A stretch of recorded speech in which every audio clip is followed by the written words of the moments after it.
রাজধানী ঢাকা এবং আশেপাশে এলাকায় আজ দিনের তাপমাত্রা আগের তুলনায় কিছুটা কমতে পারে। একই সঙ্গে হালকা বৃষ্টির সম্ভাবনা রয়েছে বলে জানিয়েছে বাংলাদেশ আবহাওয়া অধিদপ্তর।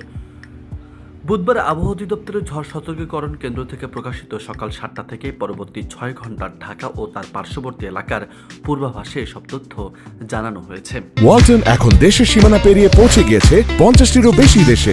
ওয়ালটন, ঘরে ঘরে বিশ্বজুড়ে। আবহাওয়ার পূর্বাভাসে বলা হয়েছে ঢাকা ও আশেপাশে এলাকায় সকাল থেকে আকাশ আংশিক মেঘলা থাকতে পারে।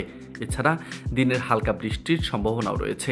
এ সময় দক্ষিণ পূর্ব দিক থেকে ঘন্টায় 10 থেকে 15 কিলোমিটার বেগে বাতাস প্রবাহিত হতে পারে। তাপমাত্রা সামান্য কমেও যেতে পারে।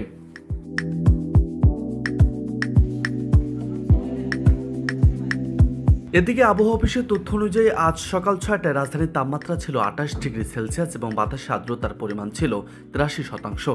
গতকাল ঢাকায় সর্বোচ্চ তাপমাত্রা রেকর্ড করা হয়েছে 34.8 ডিগ্রি সেলসিয়াস এবং আজকের সর্বনিম্ন তাপমাত্রা ছিল 27.7 ডিগ্রি সেলসিয়াস। আর গত 24 ঘন্টায় ঢাকায় 2 মিলিমিটার বৃষ্টিপাত রেকর্ড করা হয়েছে। অন্যদিকে গতকাল আবহাওয়া অধিদপ্তর থেকে প্রকাশিত আজকের সারা দেশের সম্ভাব্য পূর্বাভাসে বলা হয়েছে সন্ধ্যা 6টার মধ্যে রংপুর, ময়মনসিংহ, সিলেট বিভাগের কিছু কিছু জায়গায় এবং রাজশাহী, ঢাকা, খুলনা, বরিশাল ও চট্টগ্রাম বিভাগের 2-1 জায়গায় অস্থায়ীভাবে দমকা হাওয়া সহ হালকা থেকে মাঝারি ধরনের বৃষ্টি, বজ্রসহ বৃষ্টি হতে পারে।